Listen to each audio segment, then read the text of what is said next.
Yes. Yeah. Thank you so much, everyone, and really appreciate everything for which you have been doing through this pandemic. The first things, my name is Sami Burma. I live in Alexandria and South Sudan Tower in the past 5, now I'm going to 6 years.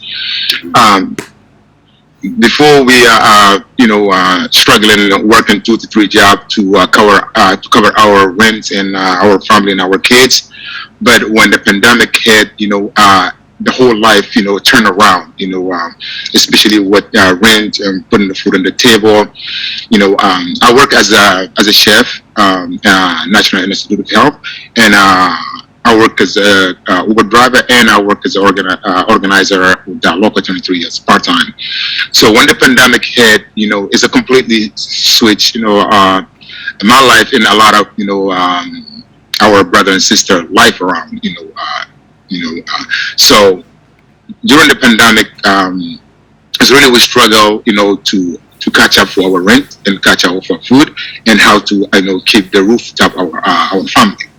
So, becoming a really struggling, especially with the landlord, side of scaring of a virus, becoming scared of the landlord, because that in some other way might be able to evict, us to be right in the street. So, and during this time, after all what happened during the beginning of the pandemic and last year, and now we come into this year, is that the things is coming really escalated, especially with the landlord. Number one, landlord not maintaining what we living at. It's just only what they chase and, when you're going to pay the rent and how you're going to pay your rent. Do you apply or you don't apply? You qualify, they don't qualify. It just matter they wanted their money to come through. They don't care how the people live in that building. What, if the people being affected by virus or the people being struggling by the pandemic. All those stuff, they don't care. And that's kind of the landlord we're dealing with in our community. So for right now is, I will talk about myself first. I'm a behind of my rent. I try to catch up much as I can, but number one, the problem we have in the building, construction taking place while the people leave. And I'm a father with 3 kids. That construction, number one, they didn't let us sleep well because those contractors they came, early in the morning. 4:30 in the morning, they already start banging and the walls and they're working in the pipes and they cutting the water off, they cutting the electric sometimes. Like my apartment, 3 times they cut the power off, during this pandemic. And then they cut the water as well. And at the same time, we're dealing with the mice, we're dealing with the cockroach.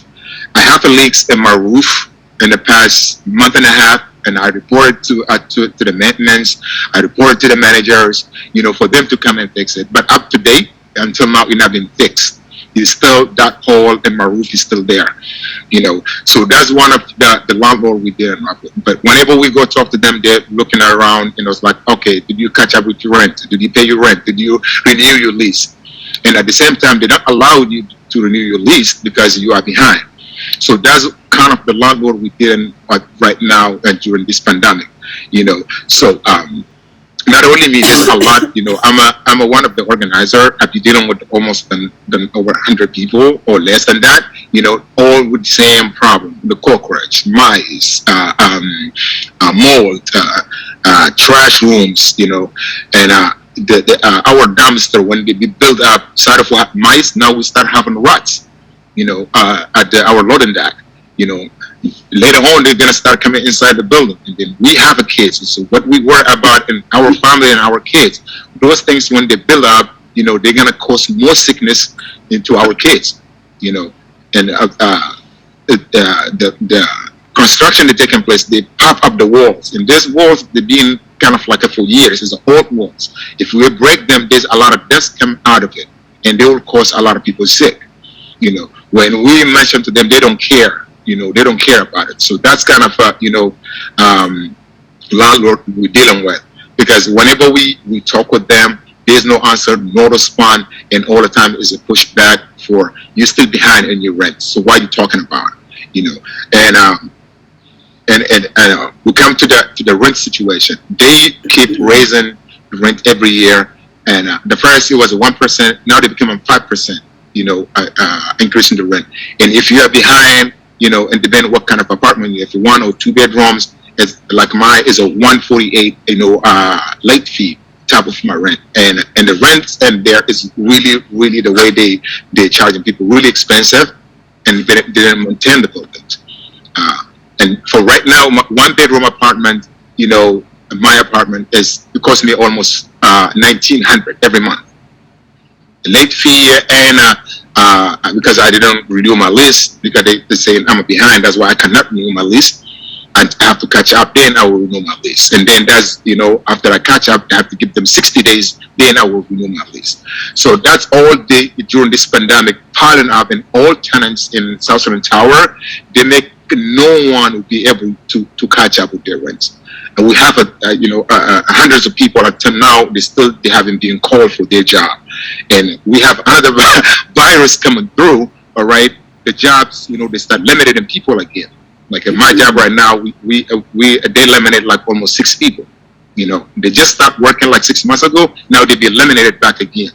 So that's one of the things we face, and you know, during this time that we have, you know, such a big landlords, they never trying to work with the community or with the city to see how those people can stay safe in their home with their family and to keep the roof in their head, even to maintain that late fees and that's additional charges. What they put it to make things more difficult to lower class people or African immigrants to stay, because that South Sudan Tower is our home.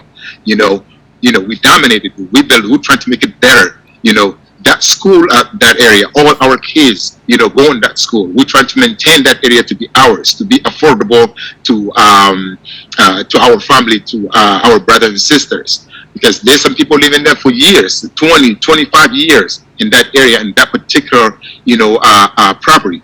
But now the landlord is, you know, focusing in some other big corporation trying to come to the city, so they're trying to push us out, you know, to self-evict us, you know, because when they put more pressure on us, when we didn't have it, you know, that's all what we're gonna face. You know, to evict yourself, go living with the family member, you know, to get more struggle and top of the struggle. So that's, to us, the way we talking to them, you know, as a group, you know, that's what we'll be facing all the time. You know, if you cannot do it, just leave. You know, I was so, you know, mad when one of the managers, you know, was like, when we go talk to them, how, you know, it's like we can, you know, maintain to at least renew our lease so we can catch up. They say, if you cannot do it, just leave. So that is kind of like really hurt, is that we see the landlord, you know, in our city, they're trying to kick us out. So that's what the struggle we have in South Sudan Tower. And sorry for taking too long.